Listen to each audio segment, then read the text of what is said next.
ఇస్తారు కానీ మరి ఇద్దరు ఒకటే అనేది ఎవరు బీజేపీ మాత్రం రానియద్దు. సారీ, బెల్లనాయక్ గారికి కూడా నమస్కారం. ఇప్పుడు మిత్రుడు బీజేపీ మిత్రుడు వాళ్ళకి స్ట్రాంగ్ క్యాండిడేట్ వస్తే ఎందుకు టికెట్ ఇవ్వలేదో చెప్పకుండా కథ అంతా చెప్తా ఉన్నాడు మా మిత్రుడు. స్ట్రాంగ్ క్యాండిడేట్ ఖమ్మంలో అవైలబుల్ ఉన్నప్పుడు ఆయన పక్కన పెట్టి సంఘాల నుంచి వచ్చిండని ఇచ్చాము అనేటటువంటి దాటేసే మాటలు తప్ప చాలా స్పష్టం. నేను ఈ వారం రోజుల నుంచి చాలా సీరియస్ గా అన్ని నియోజకవర్గాలు తిరుగుతా ఉన్నాను. నిన్న మహబూబ్ నగర్, ఆ పక్కనే ఉన్నటువంటి నాగర్ కర్నూలు, చేవేళ్ల ఇదంతా తిరిగి వస్తున్నటువంటి పరిస్థితి ఉంది.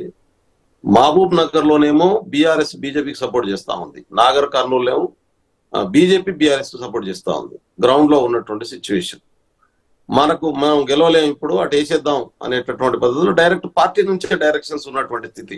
ఇలా పైన మనం ఎన్నన్నా మాట్లాడుకోవచ్చు, ఎక్కడెక్కడ ఎవరికి ఎవరు సపోర్ట్ చేసుకోవాలనేది బీఆర్ఎస్ బీజేపీ మధ్యన మ్యాచ్ ఫిక్సింగ్ లో భాగంగానే టికెట్లు ఇవ్వబడ్డాయి. అదే పద్ధతిలో క్యాండిడేట్ సెలక్షన్ జరిగింది, అదే పద్ధతిలో. ఎందుకంటే ఖమ్మంలో బీఆర్ఎస్ సపోర్ట్ చేయాలి బీజేపీ, కాబట్టి వాళ్ళ అభ్యర్థి బలైనగా ఉండాలి, వాటి ఓటు పోలరైజేషన్ అంతా బీఆర్ఎస్ వైపు పోవాలి.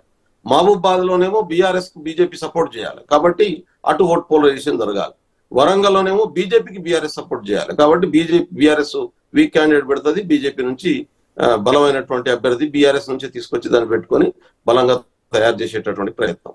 పెద్దపల్లి క్వెస్టర్లకు బీజేపీకి బీఆర్ఎస్ కు బీజేపీ సపోర్ట్ చేయాలి. ఆదిలాబాద్ క్వెస్టర్లకు బీఆర్ఎస్ వీక్ క్యాండిడేట్ ఉండి బీజేపీకి సపోర్ట్ చేయాలి. అక్కడ ఇది ఈ క్షేత్రస్థాయిలో ఉన్నటువంటి సిచ్యువేషన్ కాన్సెన్సీ వైజ్ గా జరుగుతున్నటువంటి పరిస్థితి చాలా స్పష్టంగా అర్థమవుతుంది. పైకి ఎన్ని చెప్పుకున్నా, వాళ్ళు ఒక్కటని చెప్పినా, మాకు వాళ్ళకి అంటగట్టే ప్రయత్నం చేసినా, ఏం మాట్లాడినా గ్రౌండ్ లో ఉన్నటువంటి ప్రజలకు వాస్తవ ముఖ చిత్రం అర్థం అవుతా ఉంది.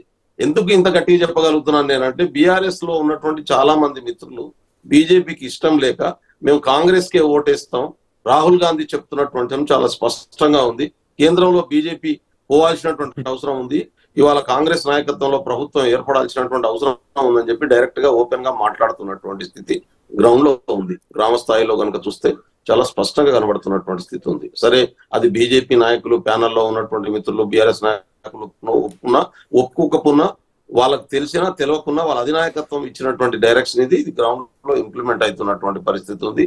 అయితే దీని వల్ల ఎంత percentage of vote BRS BJP వైపు, బీజేపీకి సపోర్ట్ చేస్తున్నది దగ్గర బీజేపీకి బీఆర్ఎస్ ఓట్లు ఎంత షిఫ్ట్ అవుతాయి, ఒక పార్టీ నుంచి ఇంకో పార్టీ వరకు పై నాయకత్వం తీసుకున్నటువంటి నిర్ణయం ఎంతవరకు అమలవుతుంది అనేది ఫలితాలు వచ్చినాక కానీ మనం చెప్పలేము. కానీ ఒక్క మూడైతే నాకు చాలా స్పష్టంగా కనబడతా ఉంది. ఇప్పుడు ద్విముఖ పోటీనే ఉంది, ఎక్కడ త్రిముఖ పోటీగా కన్వర్ట్ అయినటువంటి స్థితి అయితే ఎక్కడ కనబడట్లేదు. డైరెక్ట్ గా కొన్ని దిక్కుల మాకు బీజేపీతో పోటీ ఉంది, కొన్ని దిక్కుల మాకు బీఆర్ఎస్ తో పోటీ ఉంది. ఇది గ్రౌండ్ లో ఉన్నటువంటి సిచ్యువేషన్.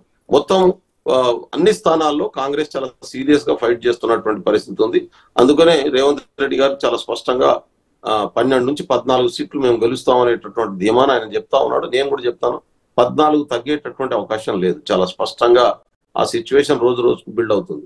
మొదట్లో నేను మా సీఎం గారు కొద్దిగా గట్టిగా చెప్తా ఉన్నాడు, నిజంగా అంత వస్తాయా అనే భయం మాకు ఉండేది లోపల. కానీ ఆయనకు ఉన్నటువంటి క్యాలిక్యులేషన్, ఆయనకు ఉన్నటువంటి దూరదృష్టి చాలా స్పష్టంగా కనబడతా ఉంది. ఇప్పుడు జరుగుతున్నటువంటి గ్రౌండ్ ఫలితాలు 14 వైపుగా కాంగ్రెస్ 14 తగ్గకుండా సీట్లు గెలిచేటటువంటి, పార్లమెంట్ సీట్లు గెలిచేటటువంటి వాతావరణం అయితే గ్రౌండ్ లో వచ్చేసింది మిత్రమా. అందుకనే ఒకటే చెప్తా ఉన్నా, కేసీఆర్ గారు చెప్తున్నటువంటి అలయన్స్ గవర్నమెంట్ కు సెంట్రల్ లో స్కోప్ లేదు. ఎందుకంటే ఇంతకు ముందు మిత్రుడు చెప్పినట్టు పార్టీని